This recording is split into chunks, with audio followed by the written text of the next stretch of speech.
Our next guest has been called America's Storyteller, and the title fits. Colson Whitehead is his name. Is the author of 11 books now, including The Underground Railroad and The Nickel Boys, both of which won a prize called the Pulitzer Prize for fiction. It's a big one. Whitehead is also the only writer to win that prize for consecutive novels, only ever.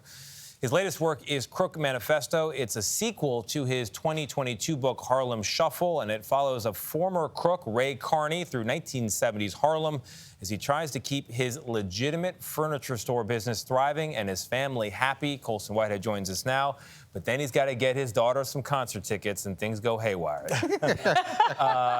You grew up in Harlem, so you know this part of New York, and you're a child of the 70s, so it must have been interesting to go back in this time. But beyond those 2 points, what drew you to turning Harlem Shuffle, which was going to be one book, into what's now going to be a trilogy, with this being the second? Yeah, it was going to be a novel about a heist, the first book, and then I kept coming up with more capers for Ray Carney, my main character. So it became 3 stories. And then halfway through the first book, I was coming up with more, so maybe 2 books. And pretty much if you do 2, you might as well do 3. Just that's the way it is. Yeah. So it's a trilogy in the 60s, 70s, and 80s, following him 30 years. This book perfectly paints the duality of a couple of things. One, Harlem, and then also this character. And the night and day. Yes, the night and day of Harlem, what you call the secret New York. But then also this character, him being a legit businessman, but then also a really good con man.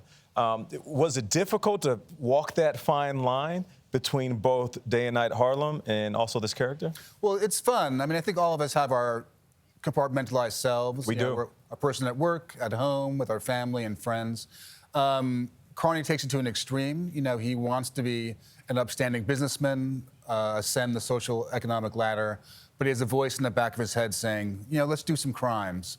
So when we see him in this book, he's retired from criminal activities, but wants to get tickets for Jackson 5 tickets for his daughter, and he has to do some shenanigans to get them. I totally love that. I was a huge Jackson 5 fan in the 70s, but when you think about like the theme and certainly the plot line of this book, you seem to really enjoy the heist plot line. And I'm curious, like, what is it about making some bad guys so good that really feeds your soul? Well, I think in a heist story, you know, they are criminals, but we ally ourselves with them through the power of perspective. We see the world through their eyes, and suddenly Tony Soprano is not so bad, Michael Corleone is not so bad, even as they're killing people.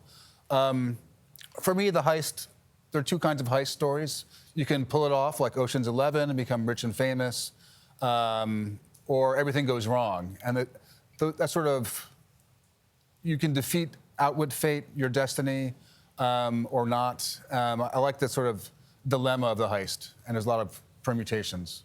You're such a great observer of New York, not only because you grew up here, but because you're a novelist, a Pulitzer Prize-winning novelist, Genius Award, you name it. What do you think of New York today? The state of the city? People are talking about it a lot. Writing about it, I mean, I love it more than ever. You know, a lot of my research was walking around Harlem, just different streets I've never been on. Where is Ray Carney living? Where's his office? Where do you dump a body or keep a hostage for a couple days? Spend time thinking about that. Yeah. It's a lot to think about. Just for fiction. Right. Well, Colson, we appreciate you coming by. Yeah. Great book. Yeah. Looking forward to it. We got to say goodbye. Crook Manifesto. Put it on the screen before we say goodbye. It's on sale today. That does it for us. We'll see you tomorrow on CBS Mornings.